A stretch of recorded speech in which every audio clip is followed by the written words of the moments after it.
G'day boys and girls. Let's set up my next piece of Hare and Forbes equipment. In this falling apart cardboard box I have the round jaw shrinker stretcher. I'm going to set it up, show you exactly what it does. Let's do it. So as you can tell, cardboard box is falling apart. That's okay. Just makes quick, easy access. So, alright. Got that out of the way. And it's actually almost fairly set up. Those aside. Bolts. We'll get to them in a second. Foot pedal. Let's just get it on the base stand first and then get into it. Alright. First thing I want to do, because this actually has a bit of weight in it, I'm going to get one of the box bolts. I'm assuming it's going to be those four. I'm sure there's instructions in here somewhere, but it's also not super complicated to put together. Let's just get all these out here. For a minute. Just need the Allen keys, and that should be that. That's the one. Bolts. Bolts and washers. You're kidding me. Really? I'm filming. So what I want to show you is quick is there's 4 threads in this plate. That's the base stand. That end is the back. That end is the front. This is the back of the machine. Box out lane. You can see the base plate there. Alright. Just wanted to give you a quick rundown on which way is which. You'll make it sense in a second. So let's mount it up.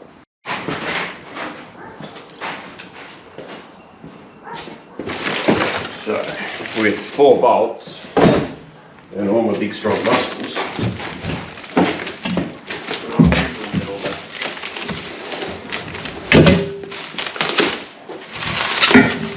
get all that plastic wrap on it.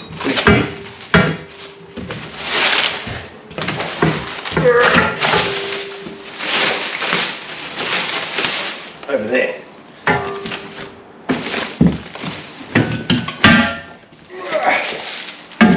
Whoop.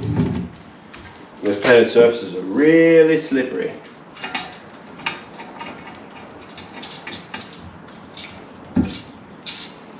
One.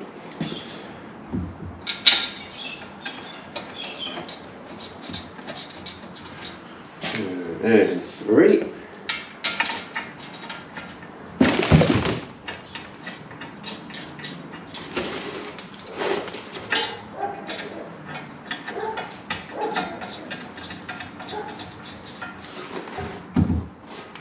Yeah, my OCD will go mad if I don't line that up with the base plate. Absolutely spot on.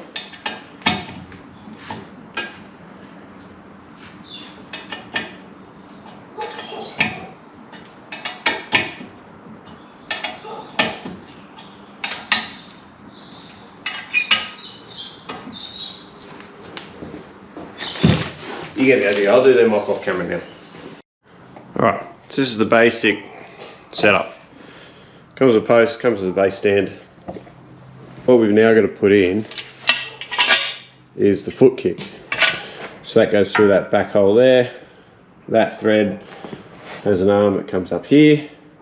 And there is a hole there for the locking pin if you need it, but we're not doing that. So I'm now going to show you how to put this arm in. So what you need for this job is a smaller Allen key provided and a 17mm spanner. I don't think the one that's in there is a 17, but you can obviously use a adjustable. So all it is, that goes through the hole like that. Line up the bolt hole eventually like that. And there is a shoulder on the bolt that locates So what happened before I actually had a flat battery and a phone call is there's a shoulder on that bolt.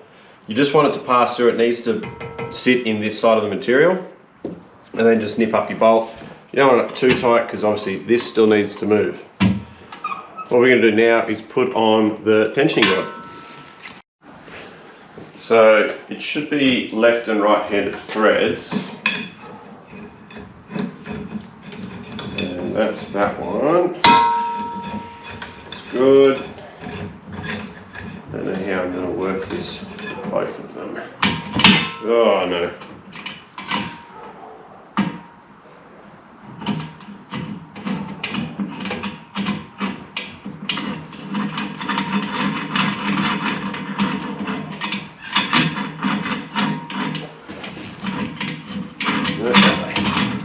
That's the left hand of the bottom. So you undo it to do it up. And I need to put the spring on. Spring provided goes at the front here. Like that. Because now I need to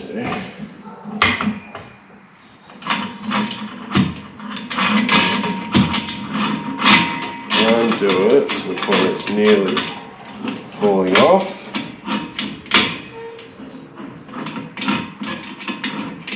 About there somewhere. Now I'll get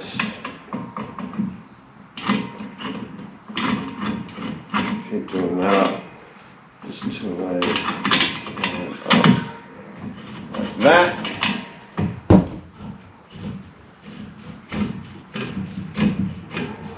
As you do it up, it will open the jaws back up like that. Eventually, the lock nut. They will start to go back the other way. Just trying to find where they're most open. Just about there. Spin down our lock nut. Oh no! And lock it in. But that is pretty much it, guys. So as you can see, that lock nut's in, just stops this whole rod from turning.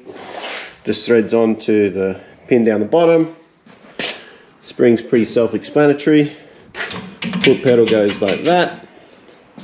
And when you push the foot pedal, so you can get a good shot of these jaws, we go chop, and go up and down like that. Now, I'm going to explain these jaws to you, and these jaws, and I have another set of jaws that Hare and Forbes also sell. So let's open these up. Alright, so the set of jaws that are in here are the shrinking jaws. So what it is it's like 4 plates like this, and as you come down they'll touch, and they're on a wedge style movement. So as they touch, they push in together, or they pull in together, however you want to word it. So they come down and go like that. The other set of jaws, which are these ones, which you can see here, how they're touching in the center. Same thing, but they start together. They're still on a wedge function, but they come down and push apart, so they're stretching. So these ones, these are the standard set of jaws that comes with this machine. They're a little bit coarser, and what I have here is a fine jaw.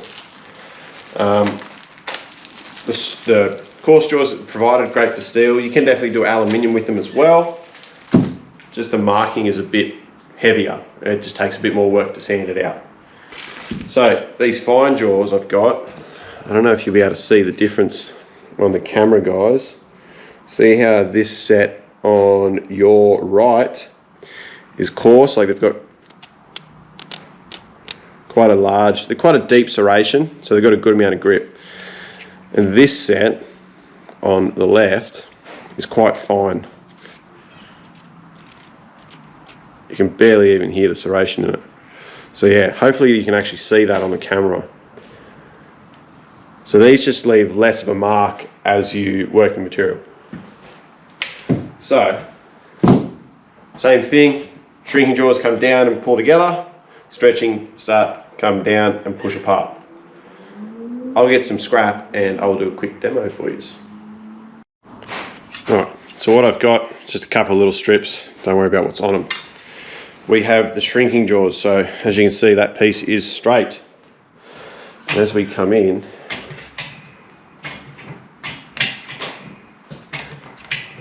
just a little bit of dirt on those. It doesn't matter how many times I push. All your control is in your foot too.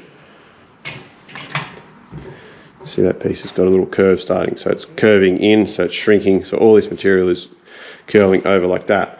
I'll swap these jaws out for the stretching jaws. So to swap the jaws out, you want to grab the 5mm Allen key, 6mm, I'm not sure which it is, out of the kit. And there's just a bolt at the top. Where is it? Bolts at the bottom. Just an Allen key. Slack them off. A bit more on the bottom. Like that. And they just pull out. Pretty simple. As you can see, there's a little stand, little holder in the stand. Swap them over. Just make sure the Allen key's in the right spot. Which is there. On the top. Obviously you want to make sure they are aligned, you don't want them crisscross, it just doesn't work. And as you can see, there's sort of like that flat, there's a little flat edge there, and when you put them in you'll sort of feel it line up on the flat, which is there, which is there, have it sitting over the flat. And you just nip up your bolts and that's it.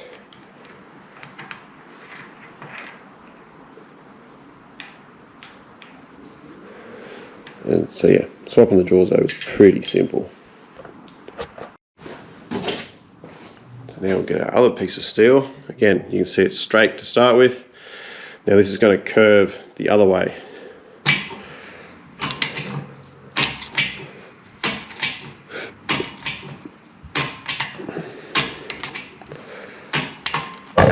Oop, kick the camera. As you can see, that happened pretty quick.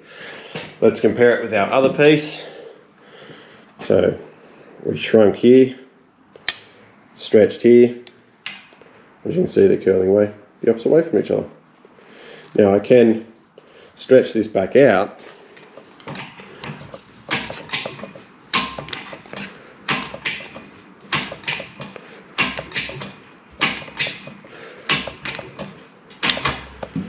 We're pretty much almost back to straight.